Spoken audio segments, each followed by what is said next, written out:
They laughed when I handed it over. Not because it was funny, because they didn't know what it meant, because they assumed I had nothing valuable to give. It wasn't just a gift. It was every word I never said, every hug I wished I had given, every quiet part of me I stitched into something real. They saw paper and glue. I saw memory and heart. And for a second, I almost took it back. They rewrote my story before I had the chance to live it. But not her. Not Grandma. It wasn't failure.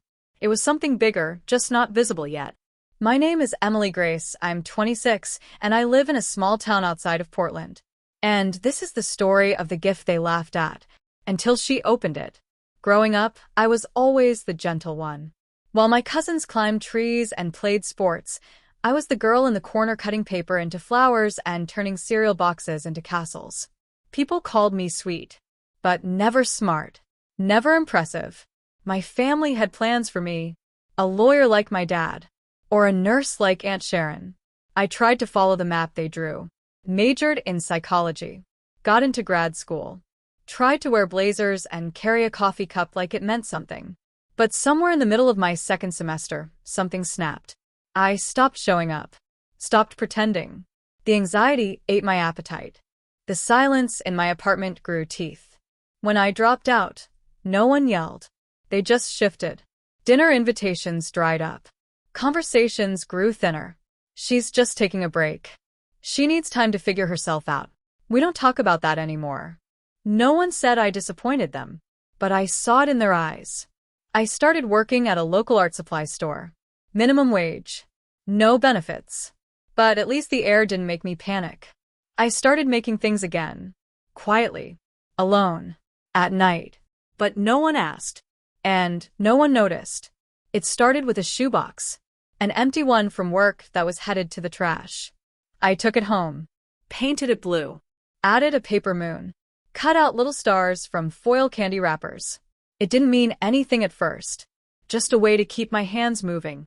But the more I made, the more something inside me softened. I began crafting little memory boxes. Each one a quiet story. A leaf from a walk with Dad. A picture of Grandma's garden. A broken watch that used to tick on my wrist when life felt steady. Customers would come in, browsing for supplies. One day, an older woman, maybe in her 70s, stood near the glue sticks, frustrated. "This machine hates me," she muttered, holding a phone she couldn't unlock. I offered to help. We sat at the counter as I walked her through it. Photos opened, blurry but precious. One of a boy in a graduation gown. "That's my grandson," she whispered. "We haven't spoken in years." I listened. Gently. No advice. Just presence. Then she said, "You brought my baby into my living room." That's the closest I felt to him in months. She hugged me before leaving. That night I cried.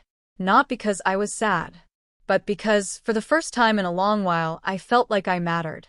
I started volunteering at the local community center, teaching kids how to make keepsake boxes. Nothing fancy. Just cardboard, paint, glue, and stories. They'd ask, "Can I put a drawing of my dog in here?" Or, "Is it okay if I write my dad a letter?" I'd nod. Every time. Because I was starting to learn these little things. They held everything. It didn't make headlines. But it mattered. The community center turned into something more. At first, it was just Saturday craft days.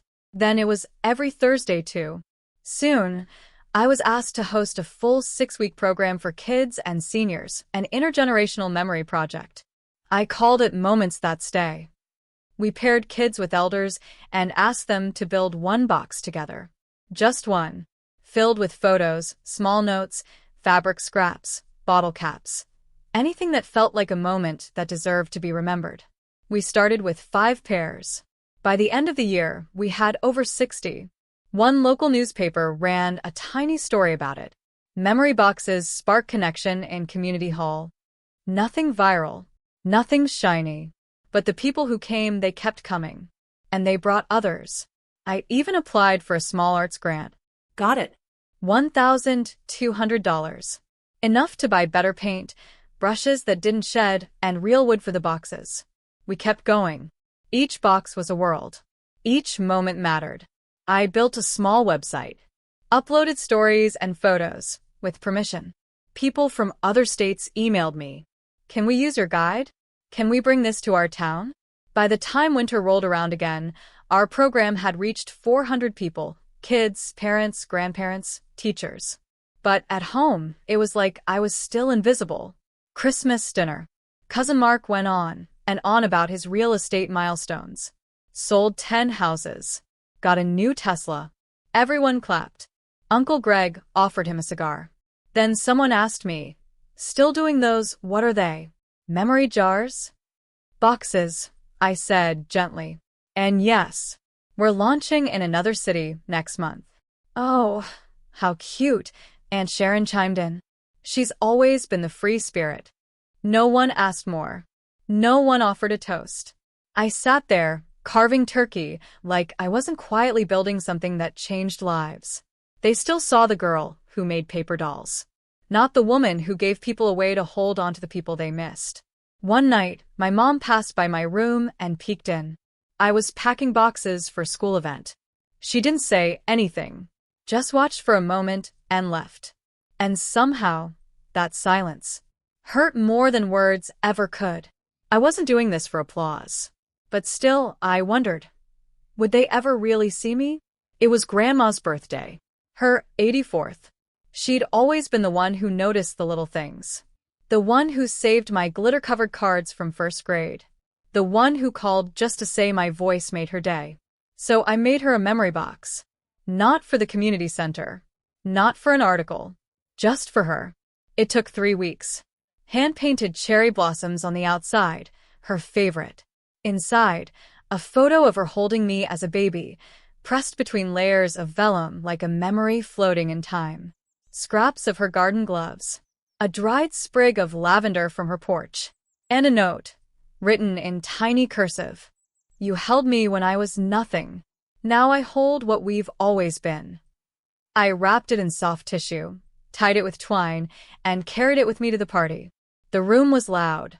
Cousins, uncles, aunts, everyone buzzing with conversation. I felt small again. When it was time for gifts, the table overflowed. Perfumes, silk scarves, gadgets she'd never use. Mine looked humble, almost silly in comparison. Someone snickered. Emily made something again. Another cousin added, "Oh no, is it another one of her craft things?" I smiled, stayed quiet. Grandma reached for it last. Slow fingers untied the twine. She lifted the lid. Silence. Then, her shoulders trembled. Hands covered her mouth. And for a second I thought she was in pain. But then came the sob. The soft, aching kind. Like something long held back had finally been seen. Tears streamed down her cheeks. She looked at me. "I remember this flower," she whispered. "It grew near the gate. The one your grandpa planted." No one moved. No one laughed now. She kept pulling out each piece. Gently, reverently, as if they were relics of her own heart. And then, a voice broke the stillness from across the room. "Wait, are you the woman from the Memory Box Project?" I turned. A young woman stood beside the fireplace. I didn't recognize her. She walked over. "I didn't realize it was you. My fiancé's grandmother made one. He cried when he opened it. He hadn't cried since she passed. He just sat there and wept." I blinked. "That was your program?" she asked again. "Moments that stay?" I nodded, quietly. She stepped closer. "Thank you. You gave me back a version of him I hadn't seen in years. He told me he felt like a child again. Safe. Loved." Everyone was staring now. The room wasn't so loud anymore. And then Grandma said, "You see her now. But I always did." My throat closed. My hands trembled. Not because I demanded attention, but because the truth walked in by itself and refused to stay quiet. The next morning, I found a folded note tucked inside my coat pocket. It was from Mom. I recognized her delicate handwriting before I even opened it. It read, "I saw you last night. Not just what you made, but who you are. I'm sorry it took me this long. Love, Mom." I didn't cry. I just sat with it. Let it rest in my chest like a stone that had been lifted. That week, my brother called. He rarely did. He started with, I never got it before. But that woman at the party? She wouldn't stop talking about what you built. He paused, then added, I'm proud of you, Em. That one line, it healed places in me I didn't even know were still hurting. No, I didn't print the note. Didn't frame his words. I just kept them. Softly. Silently. And slowly, something shifted in the air at home. Mom asked how the new workshops were going. Dad offered to build shelving for my supplies. Aunt Sharon sent me a link to an art fellowship with a smiley face emoji. It wasn't pride. It was peace. I wasn't the same girl who sat quietly at dinner while people clapped for business deals. I had created something that touched the invisible parts of people. That asked nothing but gave everything. They started seeing it. But more importantly, I saw it first. If you've ever felt invisible, if your quiet work was ever called cute or a phase, this story was for you. Because sometimes the loudest thing in a room is the one no one hears until it reaches the heart. You don't need the spotlight to change the world. Sometimes you just need a glue stick, a shoebox, and the courage to remember what matters. You are not silly for caring. You are not small for feeling deeply. You are not a failure because your path looks different. Maybe you've built things in silence, given love in ways that didn't look impressive. Maybe you've been dismissed, laughed at, or overlooked. But someone out there is holding something you created, and crying, and healing, and remembering who they are. Because of you. So tell me, where are you watching from? What have you built? Even if no one clapped, drop it in the comments. Because someone out there, maybe even you, needs to hear it. Thank you for listening to my story. More real ones are coming soon. Ones like yours. Ones that stay.